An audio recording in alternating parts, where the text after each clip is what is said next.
There exists a pitfall I've seen more and more people fall into as time has progressed.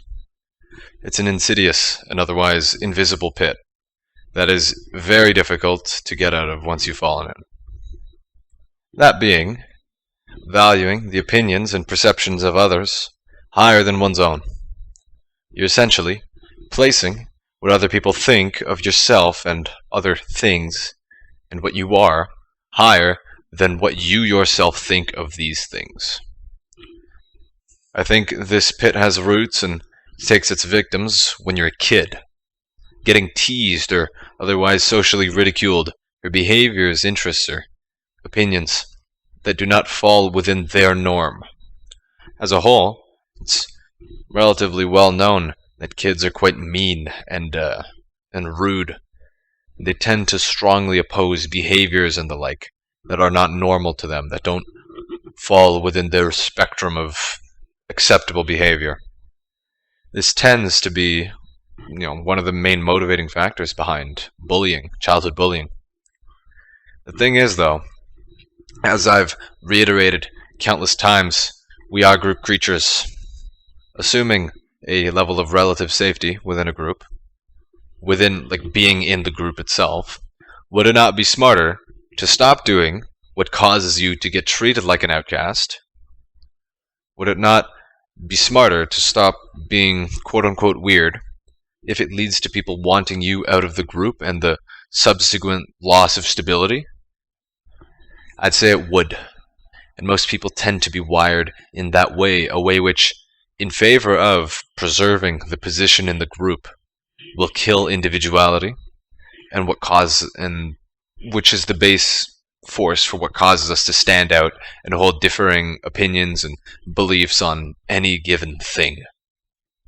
As it may sound, this is not a very good thing in modern societies. Individuality is perhaps one of the most crucial and undervalued aspects of life itself, that seems we've only just begun learning and exploring more about.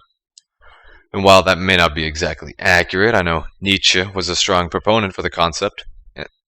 It's not nearly as discussed as it should be, I find, but that's besides the point. Individuality has thus found itself necessary, simply because of the aforementioned relative safety that is provided in the majority of civilized societies. To an extent, the risk which would be incurred at the hands of an exiling or being kicked out of your group, it's mostly gone. There no longer is nature in the wild to be feared. I'd say we have but one thing to fear, and that is our fellow man. So would it not then be best to arm ourselves in a manner most appropriate for the battle? Rather than being in the physical any longer, as with the wild, your 1v1 PvP ape battles, it's taken to the psychological. The child who expresses a socially undesirable opinion on whatever, a behavior, or a perspective on a topic, is then wrought with a battle, actually. It's between himself, the perspectives and the personality he's developed and cultivated over his life, and his brain's reaction to how his peers subsequently treat him. Imagine fearing being treated badly by your peers and having no friends, to the point where you would compromise yourself, who you are, to maintain the status quo, to fit in with the group. And then you gotta think. You've just lost the mental battle. You've capitulated. What is now going to replace what you lost, because there exists now a void? Say you're a kid who listens to wildly different music than your peers. You get picked on and teased and you give in and you stop. What then replaces that aspect of yourself, that part of you that both liked music and what you liked specifically? Is it lost permanently? Happens to some people, they just stop listening altogether. But the others, what do? They want to fit in within the crowd. They don't want to stand out all too much. They want to be like the rest. So, naturally, they'll just emulate what the others are listening to, would they not?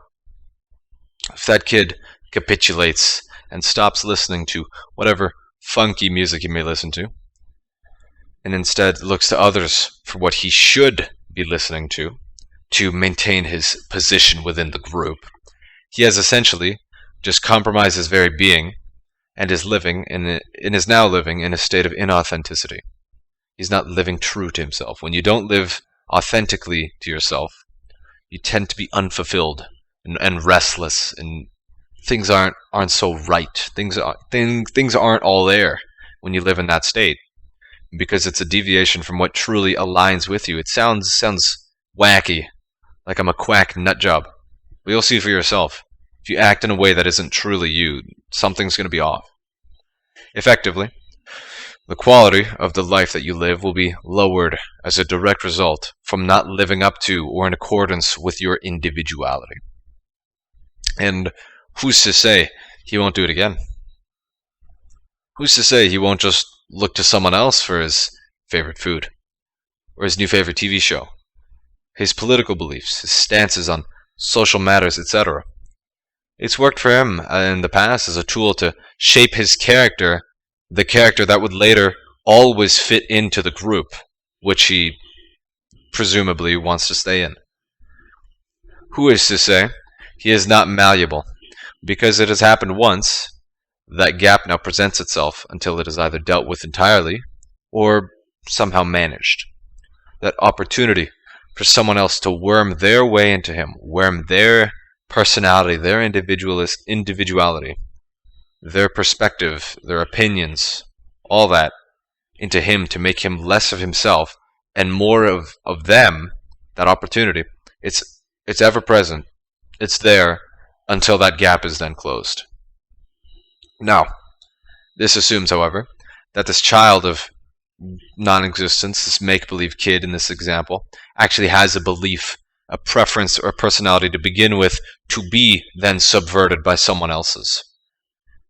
What of the child who has none of these things, but also wishes to fit in amongst the crowd, to appease his unconscious desire to be accepted and be a part of the group? What happens to this child that hasn't really reacted much, or maybe hasn't had time to develop himself? Must he then adopt beliefs on topics he never cared about? Must he then become a person entirely separate from himself, from what is true to him? This child will then grow up to become the NPC people describe and ridicule online, a person who readily adopts the views and personalities of others with no semblance of their own, or what was their own, or what could have been their own. I call these people social sponges. They are so aligned with the content they consume and common opinions that they end up simply adopting the views of whomever they believe will guarantee their relative safety as a member of the rest of the crowd. In its original interpretation, the term NPC referred to a non-player character with no conscious influence over the game world, nor any capacity for free, unrestricted thought.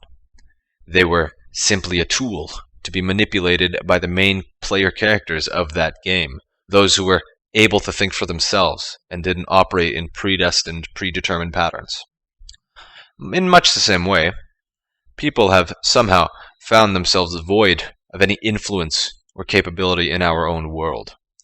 Without adequately developed personalities for which to produce unique ideas, perspectives, or other outlets for rational thought.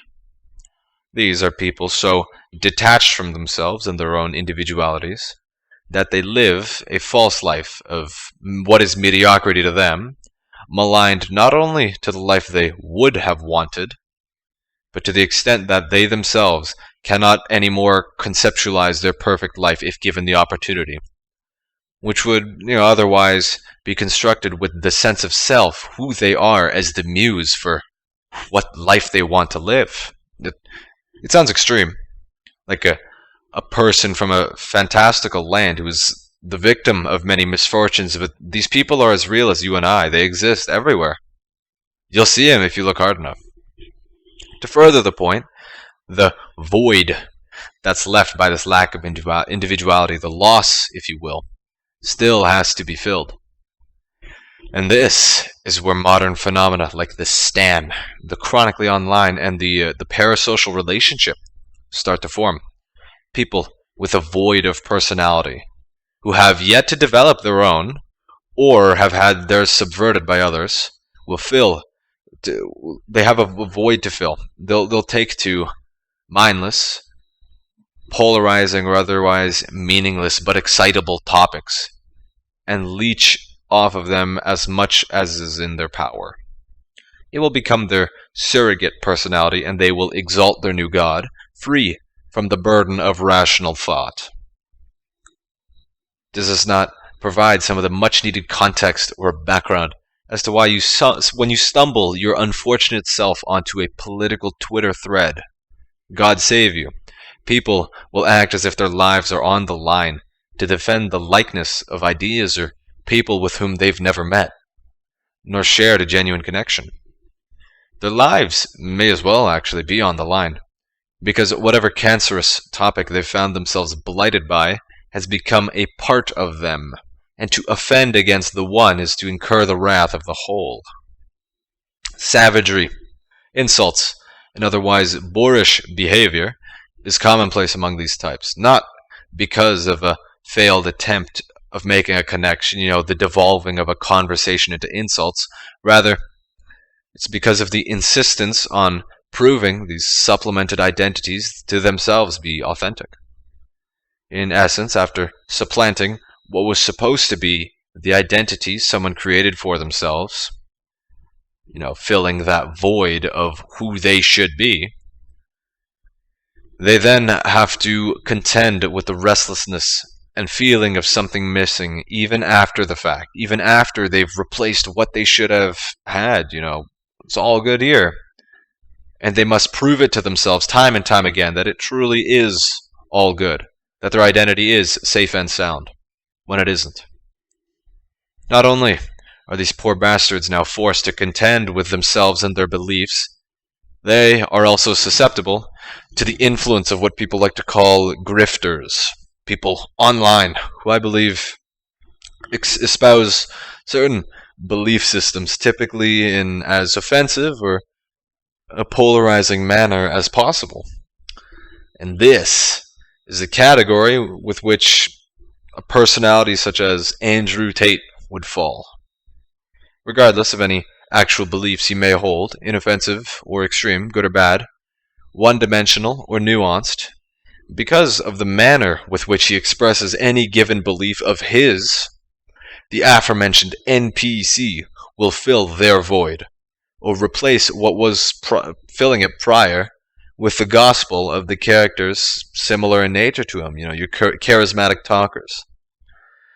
They will fill the void, and in a manner eerily mirroring that of the politics-obsessed twitards, the personality a charismatic man like Andrew Tate expresses becomes their own, in a sense.